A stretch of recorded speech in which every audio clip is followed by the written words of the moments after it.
Salut tout le monde! La vidéo que vous allez voir en suivant n'a pas arrêté de bugger depuis que j'ai commencé le montage.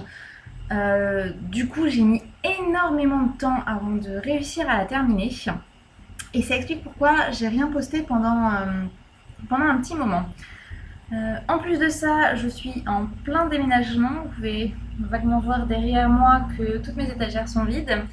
Euh, et je suis en retard sur absolument tous mes projets, tout ce que je dois rédiger. Du coup, je vais probablement ne rien poster pendant encore quelques semaines.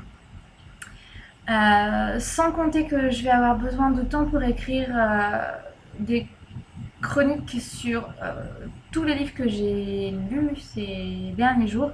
Et j'en ai lu pas mal.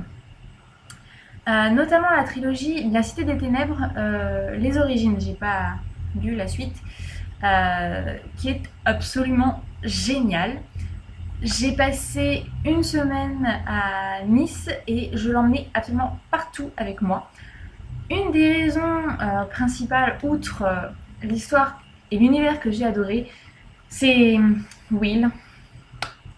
Will, oui, je sais, là en ce moment, enfin, ça me donne un peu un côté cougar, mais allez, on va dire que j'assume. Ou presque. Allez. Personnage brun, un peu ténébreux, plus casse-pied, bad boy. Ouais, bon, ok, j'ai honte. Je suis d'une banalité affligeante dès qu'il s'agit de craquer sur des personnages fictifs. Mais là, j'avoue, ça a été un coup de cœur, hein. Aussi bien Will que l'histoire en elle-même. Je crois que j'avais pas eu un tel coup de cœur depuis Hunger Games. D'ailleurs, je crois, c'est une certitude. Euh, c'est l'univers, l'histoire, les personnages sont vraiment absolument géniaux. Et je vous ai parlé de oui.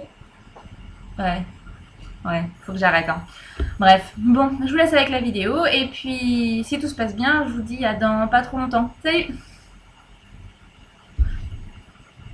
Salut tout le monde, aujourd'hui je vous retrouve pour un tag intitulé À l'aventure compagnon en hommage à la saga MP3 Le donjon de Naheulbeuk. Le concept est assez simple, vous devez choisir 10 compagnons qui vous aideront à prendre d'assaut un donjon.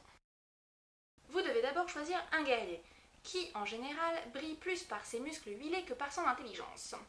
Pour ma part, j'ai choisi Thorolf de la saga Everworld qui est un fier guerrier viking qui n'attend qu'une chose, mourir pour s'empiffrer au Valhalla. Mais en attendant, ses muscles et son aptitude au combat nous seront bien utiles. Ensuite, il nous faut un voleur. Furtif, discret, plutôt agile et qui ne s'embarrasse pas de scrupules.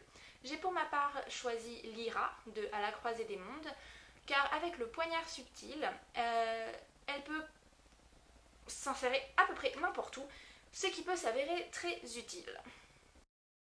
Ensuite, il nous faut un chasseur. Tireur d'élite et adepte des pièges, il aime les animaux en brochette.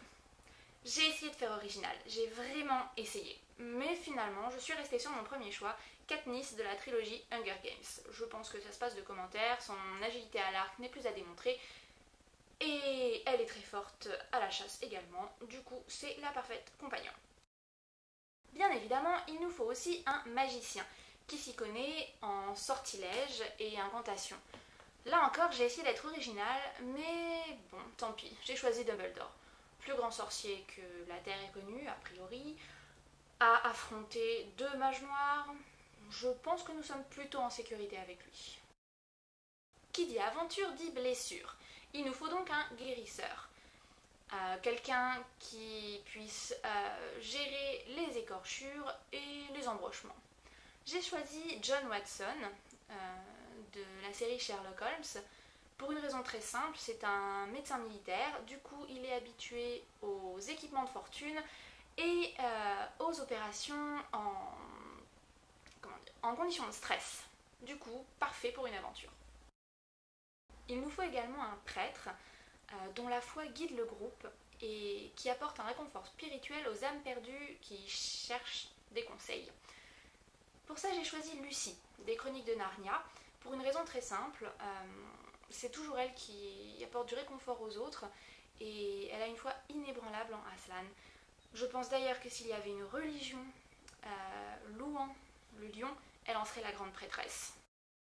Il nous faut également un druide qui aime la nature et les animaux, bien que d'une manière différente du chasseur. Il peut être change-forme. J'ai choisi Beorn du Hobbit, qui peut se transformer en ours, qui démonte des gobelins. Je peux vous assurer, c'est un putain de badass. Le sage maintenant. Un vrai puits de science et dont la bibliothèque mentale regorge d'informations plus ou moins pertinentes. J'ai pour ma part choisi Artemis Foyle de la série du même nom.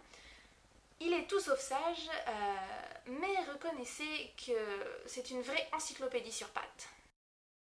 Passons au démoniste.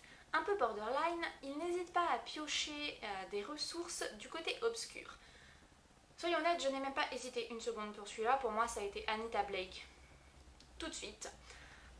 Plutôt puissante, mais qui a des pouvoirs dont l'origine est parfois un petit peu douteuse, mais elle n'hésite pas à s'en servir. Du coup, elle sera sans doute un bon atout dans cette compagnie. Pour conclure, en numéro 10, le barde ou troubadour. Utile pour animer les soirées et également pour servir d'appât en cas de fuite précipitée. J'ai un petit peu hésité pour celui-là, vraiment j'arrivais pas à me décider et finalement mon choix s'est porté sur Mamie Mazur de la série de Stéphanie Plum. À désarmer par mesure de précaution, on ne sait jamais ce qui peut arriver avec elle. Elle nous régalera de ses anecdotes et elle pourrait même s'en sortir si on s'en sert comme appât. Voilà donc mes 10 compagnons.